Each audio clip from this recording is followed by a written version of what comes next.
escola do mundo, onde eu posso ensinar e aprender.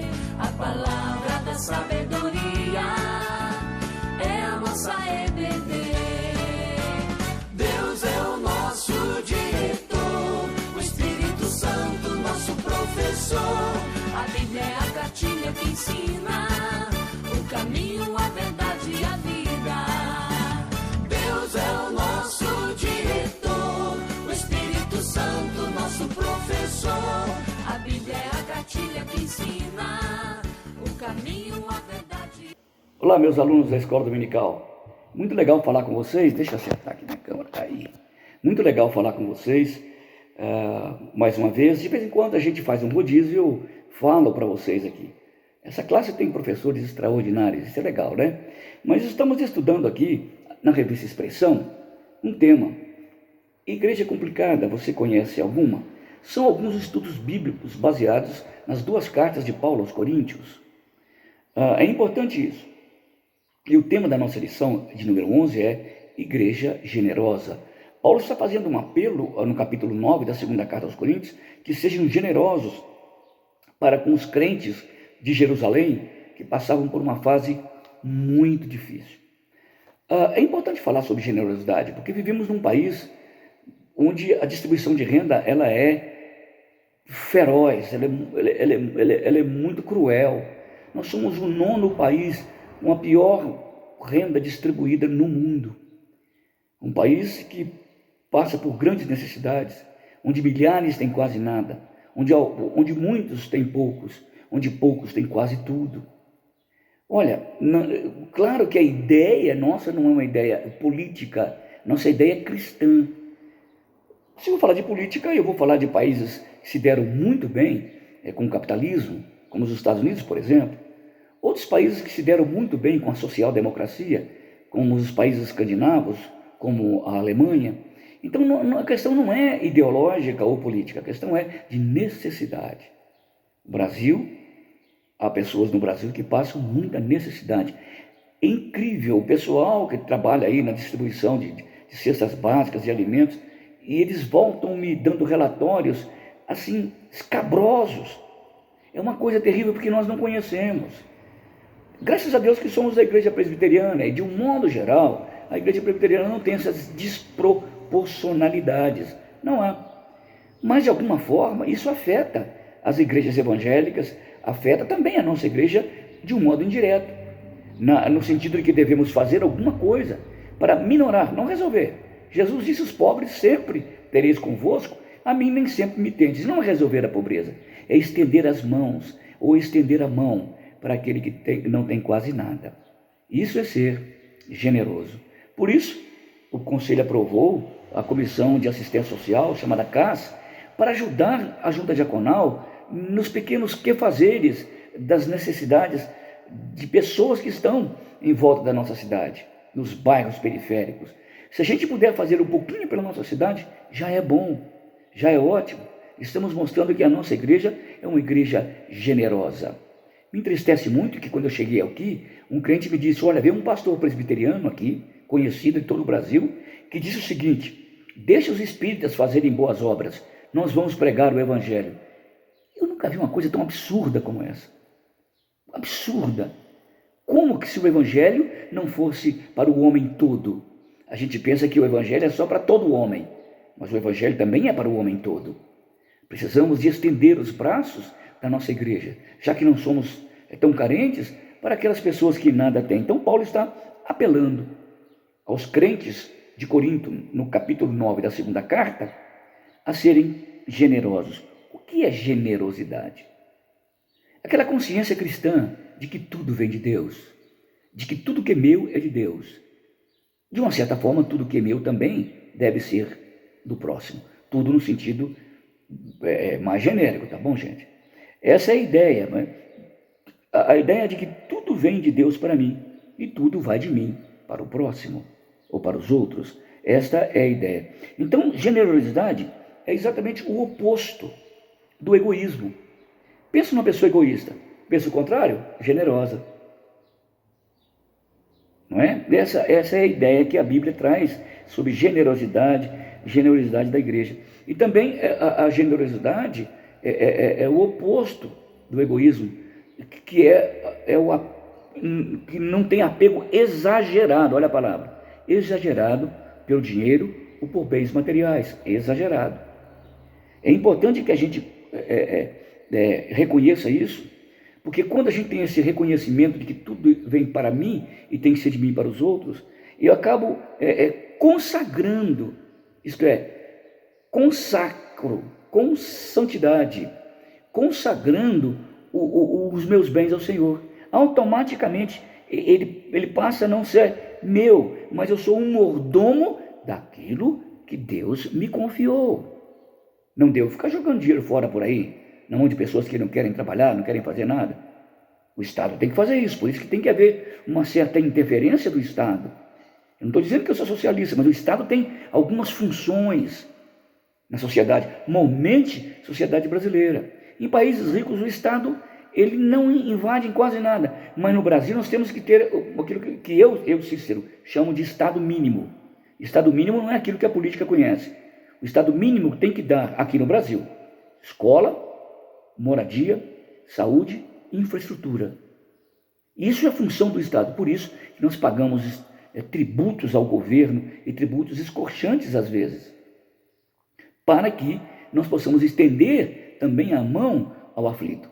Agora, também não acho que o Estado deve se meter em tudo quanto é coisa, ser um país estatal, socialista, quase comunista, também não resolve nada. O que resolve é que quando a igreja cristã ela é generosa, quando o cristão é generoso, ele tem as coisas que vêm da mão de Deus, ele é um mordomo dessas coisas, e terceiro, ele cuida dessas coisas com responsabilidade. Responsabilidade. Esse tipo de política clientelista, que dá um peixe para a pessoa e não ensina a pescar, isso aí é uma forma de ditadura. Mas também você não dá o peixe e nem ensina a pescar, se a pessoa não tem força nem para pegar a vara, você tem que dar saúde para ele, força para o braço dele, dar a vara e ensinar a pescar. Isso é uma coisa equilibrada, é uma coisa cristã, é uma visão cristã da política social. Isso é uma visão cristã de política social. Então nós recebemos tudo de Deus e damos tudo tudo entre aspas para o próximo, mas cuidamos disso como mordomos e mais, cuidamos com responsabilidade e com desapego aquilo que Deus nos deu. Responsabilidade e desapego. Desapego não é jogar fora, gente, não é isso. Desapego é saber que a hora que Deus quer, aquilo é um instrumento do Senhor nas nossas mãos para abençoarmos a vida de outras pessoas. Então, a responsabilidade que nós temos para com os nossos bens, ela tem hierarquia. Se vocês não sabem, tem. Biblicamente, nós temos que cuidar daquilo que é nosso. Paulo a Timóteo dizendo, aquele que não cuida dos seus é pior do que o incrédulo e tem negado a fé. Nós devemos fazer o bem, primeiro, ser previdentes para com a nossa família. O que adianta pegarmos o dinheiro todo no final do mês e dar para os outros, enquanto nossos filhos não têm uma previdência, não têm um plano de saúde? Então, primeiro a família, segundo a igreja, terceiro o Estado.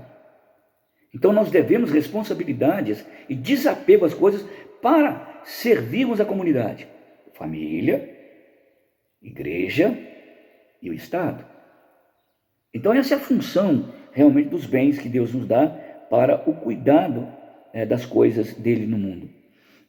Quando nós pegamos essa responsabilidade como mordomos e desapego, nós descobrimos uma coisa, que aquilo não é nosso. Aquilo foi nos dado para que administremos como econômicos, como economistas, como mordomos, para a glória de Deus. Para a glória de Deus. Muito mais do que satisfazer nossa consciência pesada às vezes. Muito mais para a glória de Deus. Muito mais do que satisfazer uma ideologia. Para a glória de Deus. Muito mais do que satisfazer a igreja ou o pastor para que todo mundo veja. Para a glória de Deus. Então Paulo escreve esta carta aos irmãos de Corinto, mais ou menos no ano 60, 64, por aí, lembrando aos irmãos da promessa que eles tinham feito de juntar uma coleta, não está se tratando de dízimo ali, uma coleta. E quando Paulo chegasse lá, ele pegaria essa coleta e levaria para Jerusalém, porque ele havia prometido em Atos 15 que ia socorrer com a igreja gentílica os crentes de Jerusalém. Ele havia prometido. E Corinto firmou um trato com ele, que ia fazer essa convocação ou essa arrecadação para aliviar os irmãos de Jerusalém. Então, essa igreja gentílica havia se convertido a Cristo, aceitaram o evangelho, entenderam a providência de Deus. Era uma região chamada Acaia, era uma cidade portuária, tinha um porto seco, né, de trânsito para lá e para cá, de cá para lá, muito importante. Era uma região, uma província chamada Acaia. E quando essa igreja se levantou, reconheceu a graça de Deus, reconheceu que Deus era rico em abençoar, em perdoar, e Paulo convenceu eles, e eles se converteram, e eles haviam feito uma promessa de enviar essa oferta para Jerusalém. Então ele manda Paulo agora, antes, aqui no capítulo 2 Coríntios 8, 16 a 24, se você ler, e também 9, de 1 a 4, ele manda uma caravana, alguns irmãos, para prepararem o culto, prepararem o ambiente. No primeiro dia da semana eles se reuniam para que eles fossem fazendo as coletas. Quando Paulo chegasse lá, ela já estava na mão desses enviados dele, para que ele pegasse a coleta e trouxesse para Jerusalém. Essa delegação foi com um propósito, né, de preparar o caminho para que Paulo chegasse ali, tudo estivesse pronto. O que Paulo estava dizendo é que eles deveriam cumprir a promessa que tinham feito.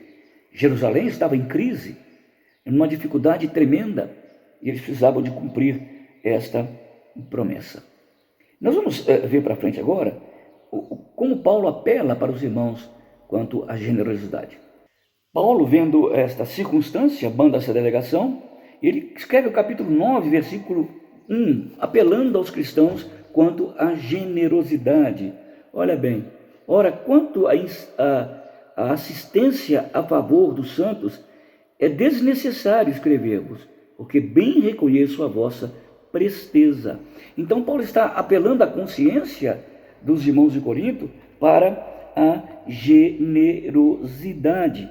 Olha o capítulo, o que ele fala aqui no capítulo 5, capítulo 9, versículo 5, ele diz o seguinte: portanto, julguei conveniente recomendar aos irmãos que nos precedessem, lembra da delegação, entre vós, e preparassem de antemão a vossa dádiva, já anunciada, lembra da promessa, para que esteja pronta como expressão da generosidade e não da avareza. Então Paulo apela para o coração dos irmãos de Corinto quanto à generosidade. Generosidade, como havia dito lá na introdução, é o oposto de avareza. Avareza é tudo para mim. Generosidade é tudo a partir de mim. Então, essa caravana de Paulo ia despertar os irmãos à generosidade, preparar o caminho e fazer com que eles lembrassem da promessa, do trato que havia feito com Paulo, e Paulo ia levar essa oferta para Jerusalém. Então, no capítulo 9, versículo 5b, Paulo diz o seguinte: preparar de antemão a vossa dádiva já anunciada, para que como esteja pronta para a expressão da generosidade e não de avareza. Então, Paulo apela para o princípio da generosidade, as prioridades da generosidade. Eles talvez tivessem uma dificuldade lá em Corinto, não sei, mas eles podiam se esforçar para mandar uma oferta abençoada para os irmãos de Jerusalém. Então Paulo está dizendo alguns princípios aqui que realmente é o fundamento da nossa lição. O princípio da generosidade.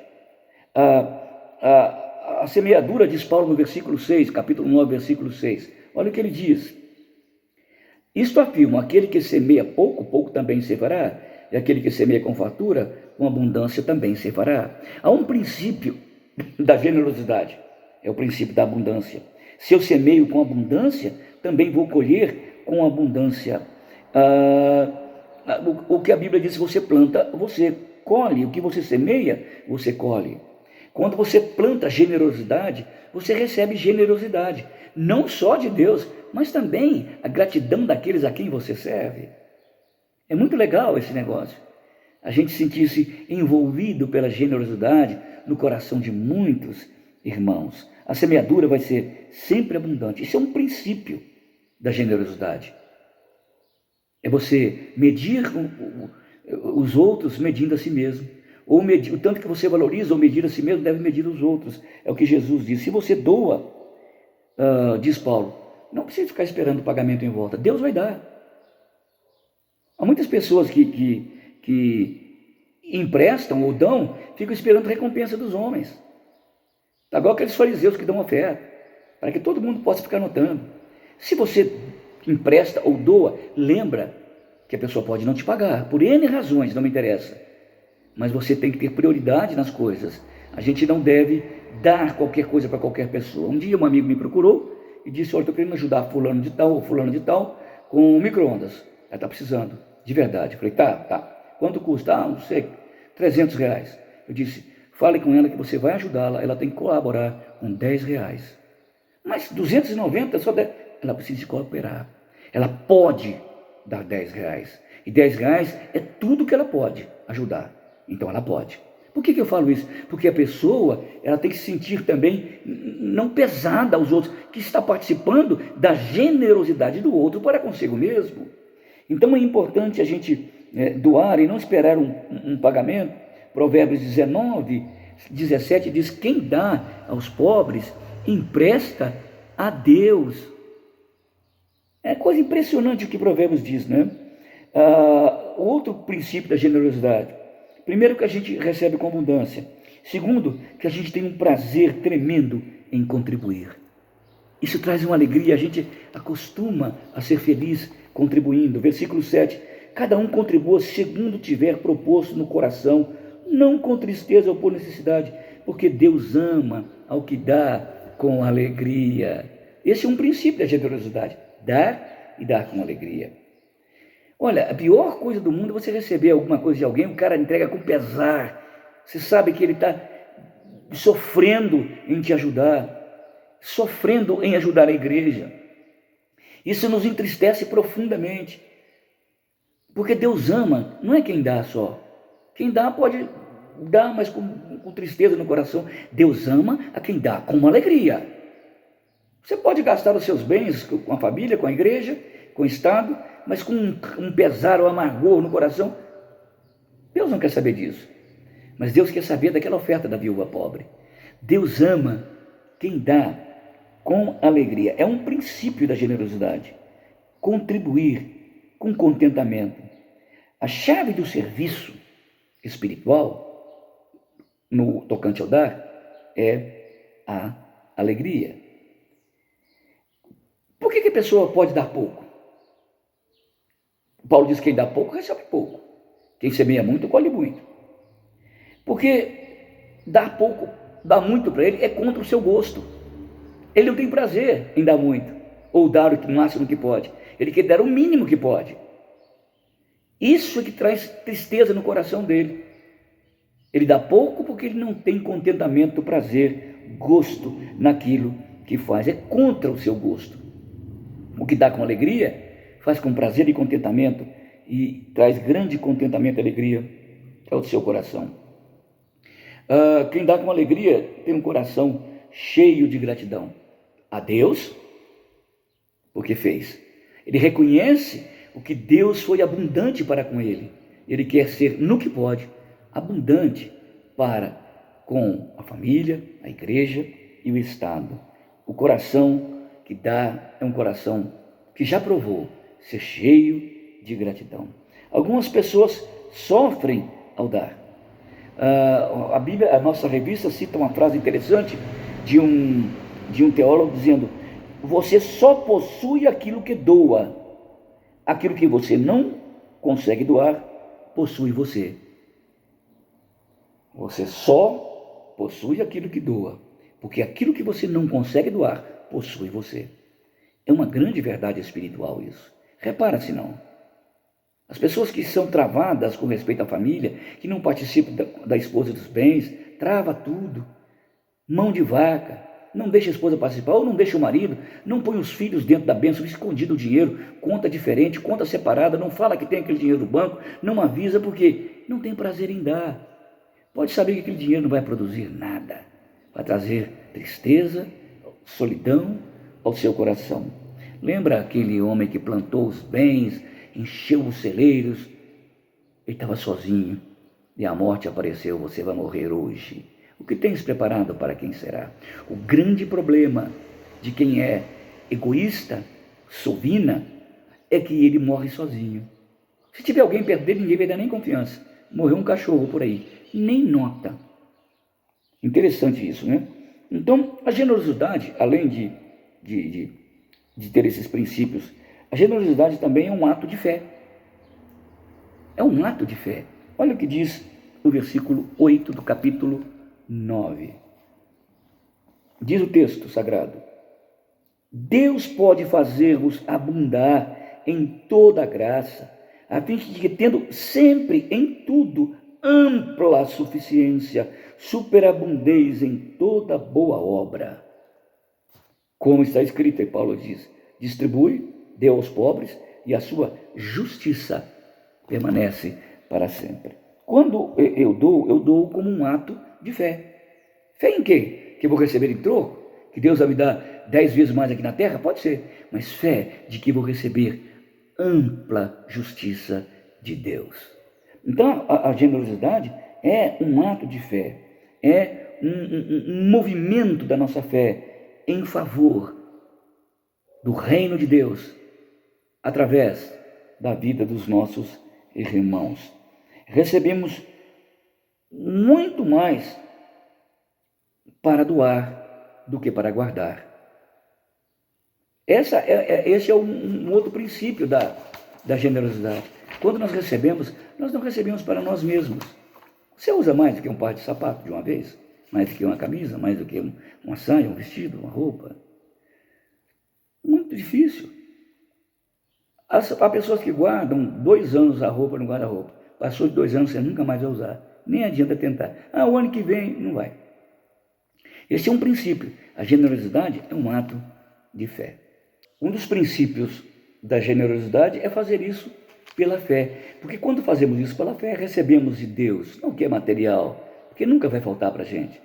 Recebemos a justiça do céu, aquilo que agrada o coração de Deus. Quando você doa como um ato de fé. Você não sabe se amanhã você vai precisar daquilo. E se você precisar? Mas você doa pela fé, sabendo que Deus nunca vai deixar faltar o pão e mais, vai multiplicar bênçãos espirituais sobre a sua vida. Por que eu falo que é um ato de fé? O que é fé nesse sentido? É uma dependência total de Deus. Uma dependência total de Deus. Quando eu entrego aquilo, eu tenho 10, mas amanhã pode faltar. Então eu entrego, por exemplo, 3, e se faltar o 3 mil amanhã? Eu faço pela fé. Eu entrego pela fé. Como diz o nosso velho hino protestante, tudo entregarei, tudo entregarei. Sim, a ti, Jesus bendito, tudo deixarei. A dependência total de Deus é um ato de fé. É um princípio espiritual. Ou seja, como uma coisa material pode se tornar um princípio espiritual? Assim. Porque ela está relacionada à minha fé com Deus, que há de me suster, há de me prover, de sustentar. Isso é um ato espiritual, é um ato de confiança na providência divina. É muito bom a gente ajudar. Sei que você já ajudou, mas olha como é melhor dar do que receber. Como diz em Atos capítulo 20. Então, o problema da avareza é que quem é avarento nunca tem o suficiente.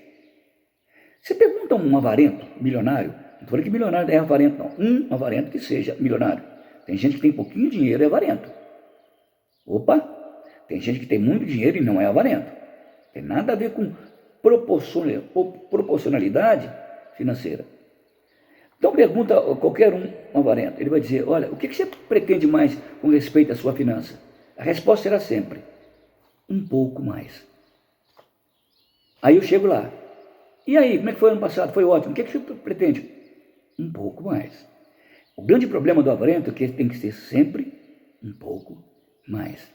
Por isso que nada é suficiente para ele. Sempre é necessário um pouco mais. Essa pessoa nunca vai ter um coração generoso. Nunca vai ser uma igreja, não vai ser um crente generoso. E a sua igreja vai ser empobrecida, o seu estado, a sua família, porque ele é avarento. Primeiro, que nós devemos ser generosos pela fé. E segundo, Deus nos fará colher em abundância. Esse é o ato de fé. Precisamos ser generosos pela fé. E segundo, Deus vai nos dar a resposta à nossa fé, à sua abundância. Seja abundância material, espiritual, social, riqueza. Tem gente que é tão pobre que só tem dinheiro. É o avarento, é o ganancioso. E aí? Um pouco mais. Mas e daí? Mais um pouquinho. E nunca satisfaz, é como um buraco, né? Um bolso sem fundo que vai enchendo, nunca para de vazar. E é uma coisa muito insana essa coisa. Essa sofreguidão, essa angústia de ter que guardar. Quem guarda é um angustiado de alma, não dorme, não tem paciência, não tem tranquilidade no coração. Então, o que vai acontecer, diz o versículo 10? Nós vamos ter uma surpresa muito grande com Deus. Olha lá. Ora, aquele que dá a semente ao que semeia o pão, e para alimento também suprirá e aumentará a vossa sementeira e multiplicará o fruto da vossa justiça. Olha, porque quem dá generosamente, ele não espera a resposta de Deus. O dia que Deus dá, ele fica tão surpreso. Gente, que coisa maravilhosa! Como ele supriu a minha necessidade num momento tão difícil quanto esse. Deus sempre vai nos surpreender com sua abundante riqueza. Paulo diz isso aqui no versículo 10. Ele vai nos dar em abundância. O que ele fala aqui é colheita de justiça. É de uma vida íntegra. Justiça é isso. Uma vida reta, uma vida piedosa, uma vida de atos coerentes com a sua fé. Deus vai encher a gente de santidade de Cristo, da justiça de Cristo. Então devemos dar sempre. Deus dá nesse sentido de ser generoso e alegre, é Deus usando as nossas mãos, para que as nossas mãos encham as mãos de outros irmãos. Ou seja, nós somos a mão de Deus para encher a mão de outros. E quando a gente faz isso, Deus vai nos surpreender com bênçãos espirituais. O versículo 14, do capítulo 9, ele diz o seguinte: enquanto oram eles a vosso favor, com grande afeto, em virtude da superabundante graça de Deus que há em vós.